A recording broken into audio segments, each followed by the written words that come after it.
Hi everyone and welcome back to Europeans in Taiwan. This is the YouTube series where we and Mumu travel around the entire European Union here in Taiwan.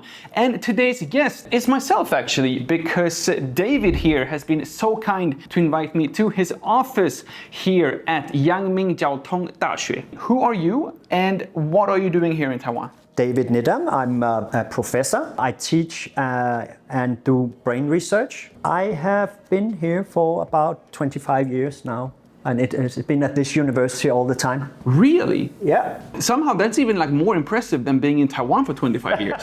I've been here for 14 and I feel like that's like a long time. Yeah. How did you end up in Taiwan almost 25 years ago? I did my PhD degree in Denmark. And in Denmark, you are supposed to spend up to 6 months abroad. They suggested Taiwan because it could be arranged very quickly. And then that was it, just like efficiency. And then 1 month later, I was here. I had a Taiwanese supervisor. Your supervisor in Denmark was Taiwanese? I had one Taiwanese and one Danish. Oh, wow.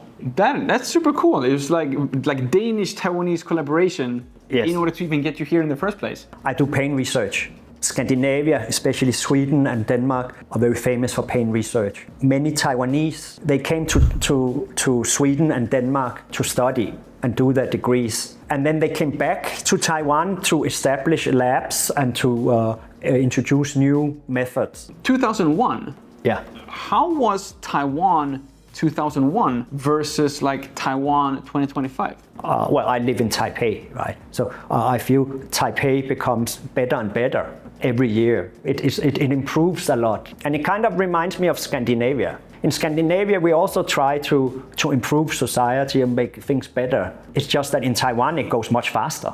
You just think about the MRT, the subway. It's not been there forever, right? A lot of the lines were built while I was here. And 101 was built while I was here. That used to be rice fields. What? That used to be rice fields at 101. That's to me, of course I understand that, there is a time before Taipei 101. But if you tell me that you're older than Taipei 101, I'm like, I cannot believe it, My Taiwanese boss here offered me a job. Okay, and you've been here ever since? Yeah.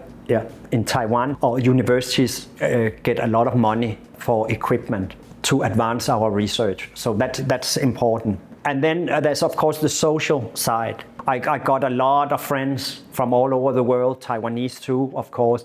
Sweet people, excellent food, nature, right? I don't think people really understand how beautiful Taiwan is. As a Dane, I should say, because we don't have any mountains, Taiwan has a lot. You can even go to wild hot springs, right? Mm. If you haven't been to Taiwan and lived in Taiwan, you don't realize how much Taiwan can offer. When it comes to like healthcare in general, like Denmark is of course like very famous for like the general healthcare. It's like free healthcare. It's like world class of both healthcare. You have like very good like actual research as well, and like pushing the entire like industry forward. And in Taiwan, especially being a foreigner living here in Taiwan, having the ARC, the residence card, the health insurance, that's like the most precious card you can have in Taiwan. Is there any differences or similarities there when it comes to the overall like health systems? Now I'm used to the Taiwanese system, and I really like the Taiwanese system. You pay maybe 600 NT and you can go in.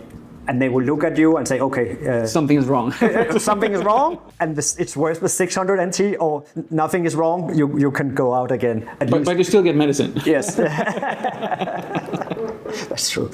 I feel the Taiwanese system give me more security. But for sure, with the research, that's very famous in Denmark. I mean, the research there is world class. Maybe this is my Swedish stereotypes talking right now. But when I think about Denmark, the first thing I think about is not like the impressive like healthcare. I think about like wienerbrød med chokolade. Oh, I miss that. Which is like the only thing I can say in semi-Danish. Yes. And pølse. Oh yeah. Objectively speaking, very unhealthy things. Yes. But for someone like you who are like literally dedicated your life to like healthcare. Yes. How are your healthy life habits in Taiwan versus in Denmark? I always like to run. I can't run in the summer. I can't run when it's 35 degrees outside. I switched to swimming because I like scuba diving and I like surfing. It sounds like you're a bad surfer then. If one of the main things about surfing is that you like swimming. The purpose of surfing is that you're not going to swim, right? Back to your work, and one of the reasons for why you have invited me here to this office. I heard about some tests that we were about to do. Yeah, let's do it. Before let's do it, what exactly are we going to do today, and why are we going to do these things? I do a combination of pain research and brain research. The principle behind that is basically, without the brain, there is no pain. Yes, you have nerve fibers in the body, but they're all going to the spinal cord and to the brain. The brain is so powerful, it can modulate your feeling of pain. So if you are anticipating pain, you will feel more pain. But if like scientifically proven that. Yes. So fear can also remove pain short term, but it can also make pain worse. All this fear, anxiety, attention, distraction, it's in the brain. So that's why we like to put people inside the brain scanner, the MRI. So how do we test that? Is it any kind of pain? You're going to kick me in my knees, or how are we doing it? We could kick you in the knees, but it's not very effective. Okay, let's get this over with and start the tests right now. And it turns out that the main purpose of today's tests are to evaluate the actual pain scale. So for example, doctors and nurses can get an even better understanding of the actual pain in their patients. And the first test of today is conducted by me holding some heating equipment and giving me a slight burn under, at least hopefully, some controlled circumstances. You push the button as soon as you feel it becomes like burning sensation. Not warm. Not warm, but like too hot. Yeah. Okay. And why are we doing this? Because it's fun. Okay. And we. Okay. Yeah. Now it gets warm. Okay. Remember the button as soon as you. Yeah. Oh, yeah. It's gonna go fast. Yeah. It's like warm. Okay. Yeah. There's burning. It's not burning yet, but I know it's gonna burn in a second. Okay. So I don't want to burn. Oh yeah. Oh yeah. Yeah. I mean, pain is a big definition too. But now I feel like it started. It's like. Okay. Yeah. There we go.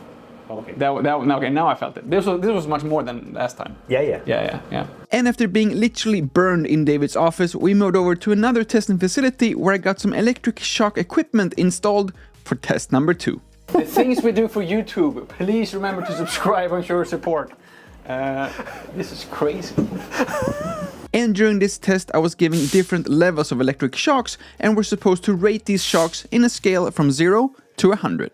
Does it affect, because it's on the same location all the time, does my body remember the pain? If you get a sunburn and you get a slap on the sunburn, yes, it hurts more when you have the sunburn. So that is a very good question. What happens when you get a sunburn is basically the spinal cord and the skin get oversensitive. So if I apply this on, so that's my new project. That's the next test now. No, that's my new project. I'm going to use this together with the heat stimulation to give a burn.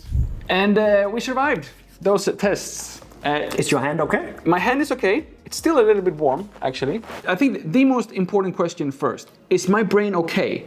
Or do I need to worry? Or like, what did you learn about my brain right now? We didn't put you in the scanner, right? But we know that your pain thresholds are kind of normal. Kind of normal. From your perspective, like, you think that pain is a good thing? Yes. Because it's the body's warning system. Exactly. Yeah. Is there any way to like reverse engineer this? For example, let's say that I'm gonna do something that I know is painful at this part of the body. Can I just give myself 50% of the pain on this side of the body, and that would somehow like evens out the extra pain? Or how do I take advantage of this? I think your education is not too bad, because that's actually Scandinavian education system, and it's free as well. Perfect. No, that's a very good question. There are two things in that, right? It's called pain on pain. So if you distract from pain, you will feel less. We have you on record. This is like scientifically proven now. Yeah, that's scientifically proven. Okay. So that's distraction. The other thing is pain on pain in the nervous system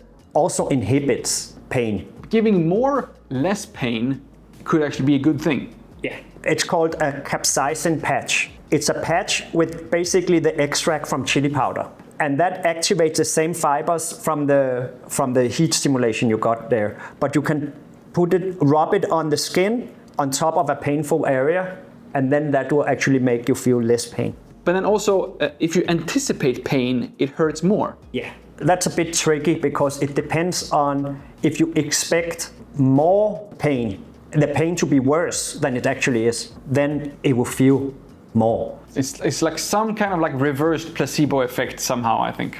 See, he is not stupid. That is a reverse placebo effect. It's called a nocebo effect. Nocebo effect. Yeah, Okay. and that means pain becomes worse. So in the treatment in the hospital, you want to minimize the nocebo effect, but you want to maximize the placebo effect. So now again, on the record here, does placebo effect work? It works, but it doesn't work long term. It can be a nurse coming in and saying, you're doing well, everything is gonna be okay. The treatment, you got a good treatment, you got the best treatment.